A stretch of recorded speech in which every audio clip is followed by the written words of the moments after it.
Mathathon, the game, is going to be out before the end of March, as confirmed by Sony CEO on an earnings call. Gotta love a good earnings call, right? So much fun and speculation. But yeah, it's coming out. It's all but confirmed. And I think it was a good time to talk about it because people are liking it. 80,000 people have played it now in the closed play tests, and everyone's under NDA. Some footage has come out. There's been some leaks, not as much as Battlefield. They've kind of really bogged it down, which makes sense because when people played that beta, people lost their minds. It seems to be out of the footage that, briefly comes up before it's taken away. It looks like it's a much more complete game. There's much more characters, there's much more guns happening.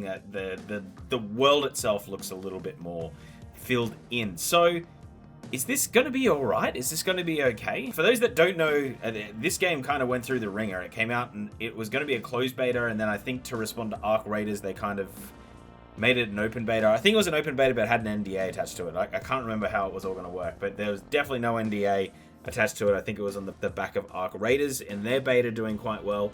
And yeah, it turns out Arc Raiders kind of won that battle. At least round one went to them. Arc Raider has obviously since gone to market, taken the world by storm. And I'm hoping that Mathathon learns some lessons from that, and that Bungie, who's developing it, really learns some lessons. The big thing that I think was missing was the lack of proximity chat. I think that's in the core of what makes the Arc Raiders so good, is that the proximity chat. And also, like, the NPCs aren't just nothing, unlike, I would say, more in Mathathon. It's much more PvP VE in Mathathon, where I would say it's kind of like PvE VP, a little bit different in Arc Raiders, where you're more against the environment, and then if people rock up, then it's, could really go any which way, which is probably a little bit more real life, where I would say you're not really going to get any of those moments of humanity in Mathathon. It's mostly going to be, oh, I see another guy, we're going to kill him. I can see a lot more of that than people actually helping each other.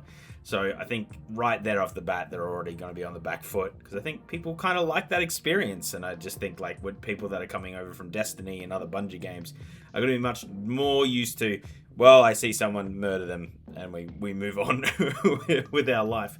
But yeah, I think that's going to be a big key fact. And there's been no information whether proximity chat works or anything.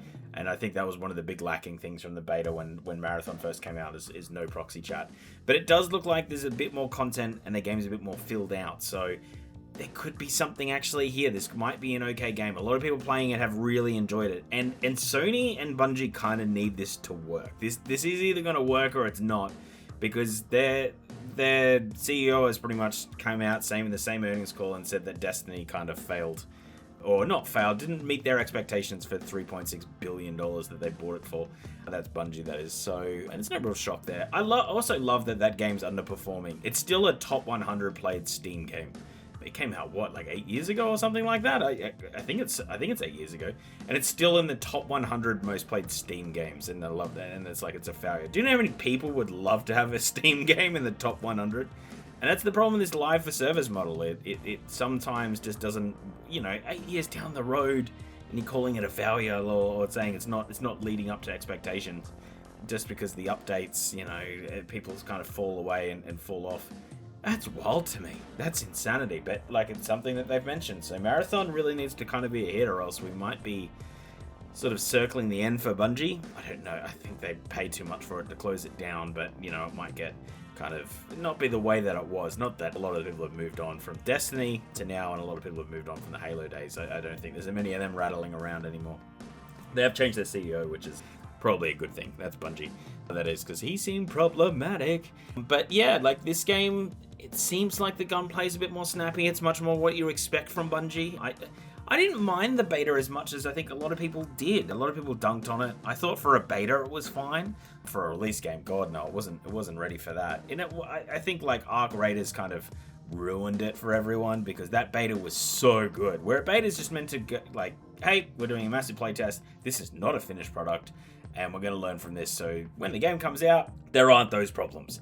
But yeah, people just really hated Mathathon when it first came out. But hopefully this time around they get it right, and out comes a good game. Because like I said, I've watched a lot of footage over the last few days, just because I thought that this might have been the case, that I'll be making a video of this shortly around that Sony earnings call. And yeah, it's coming out in the next 4 months. GTA being delayed as well, so there's lots more space, I think, for a game to come out, because I just don't think there's going to be a ton of games next year. I made a video on that recently. I think there's going to be a big gap for this to fall into. So if it comes out in March, people are going to kind of want something new and refreshing there. There's not a lot coming out. There's the James Bond game. That's going to garner a fair bit of the publicity, so maybe February, because I just don't think there's a lot really announced for Feb, especially on consoles. I think there's like a Deus Ex the remaster of the first one, and that's about it. So there's a definite slot to go in there. Now, what they do with that slot, that's going to depend on Bungie not being, going full Bungie, because when Destiny first came out, that was unfinished. Destiny 2 was a little bit better, but it still had issues when it launched, and they can't afford to do that this time. Bungie has lost all trust that it built up over the Halo years. So it really needs this to hit the ground running and do well. No news on the price point or anything like that. Obviously, I think it was rumored to be about $40 American before, and then obviously there'll be purchases and things to get down the road. But they're going to need this game to be there for the long haul. There isn't another IP I don't think that Bungie's working on. So like I said, this is either going to go or it's not, and it's going to be really interesting if it doesn't, and I don't know what their targets are for it. I couldn't really find it in their report. It's just, it mentions what new IPs are going to do, but that could be anything. So I can't imagine that they're putting it all in this, but they're doubling down on live service games, Sony, which is probably a little bit wild, seeing that Concord, lasted a week. So they're not really learning that lesson, and they have gone back and said, like, hey, we're going to live service. So, but this one, they get a little bit more money up front with the $40 instead of going complete free to play. But yeah, like I said, it's going to be an interesting time. But it's just everyone that says plays this game, like I said, they're under NDA. But I've spoke to one or two people, and they've just said it's good, and that's all they'll tell me. They just said it's good. It's way better than it was.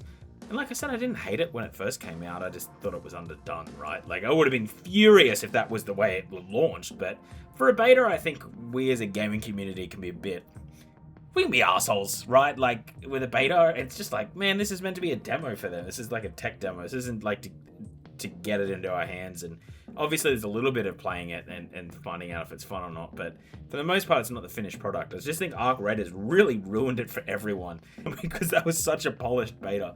We're like, Call of Duty came out with theirs. It wasn't perfect. Battlefield's also had a really good one.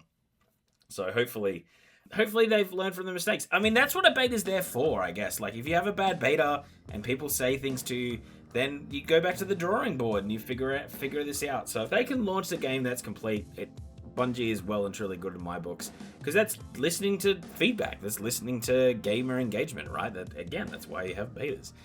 People say, we don't like it because of this, and then you add that, then that's quite good. And it looks like they've added a fair few things. I would like to see a little bit more environmental stuff. I think, like, the tensity of, like, a PUBG, for instance, which doesn't have as much environment things, or an Arc Raiders, it's what makes that game so good, is that there's these tense moments when you try things, and even when it doesn't go your way, you're still, like, really engaged and having fun. And I think Mathathon was missing that, so hopefully they can get that, but they really need proximity chat. Even if it's going to be toxic as all hell, they need that. They need that proximity chat. You need to be able to tell people to go F themselves if you get killed. Like, you just need those bits, and sometimes they're quite funny, other times a little bit sad. It's like someone's, like, screaming for their life. There's nothing worse than PUBG coming up to an 8-year-old and they're just, like, screaming, just like, oh, I feel sorry. You're also probably going to get grounded because you're being way too loud. But yeah, anyway. But you need those human moments. So I think that's what gives these games their spark, I guess. So I'm curious. We'll obviously review on the channel, and any more news that comes out with Mathathon, we'll talk about it. This game's kind of has me fascinated because I think it's going to do a lot for the industry as a whole. It's going to really tell which way, like, Bungie and Sony, I think, is going to go for the next 5 or 10 years, depending on how this game works. So that could be quite interesting as well. And I think, like, Ubisoft's making a shooter now. I don't know if that's Extraction or not. I think it's called, like, Project Scout. So they're probably looking at this and going, like, how's this going to work? What can we learn from the market? So, yeah. Anyway, that's the whole video. Hit the subscribe button if you made it this far, because we do a bit of work. We research things. I'd listen to a Sony earnings call. Do you know how boring earnings calls are? I have to do them in my real life, and now I'd get to do them in my YouTube life. So that's fun. That's fun. Pouring through financial reports sucks.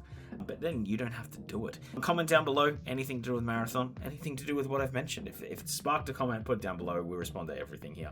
And hit the like button, because then it shoots it off to other people. You'd be surprised, even like 10 likes on it, 10 more likes on a video than usual, it then shoots it out to like a much more people impression-wise. And then channel slowly grows, the videos get better, all that sort of lovely jazz. But yeah, thank you so much for watching. I'm going to edit this up, cut this up, and get on out of here. My name is Brenton. This is RetalinLive. See you, and Bye.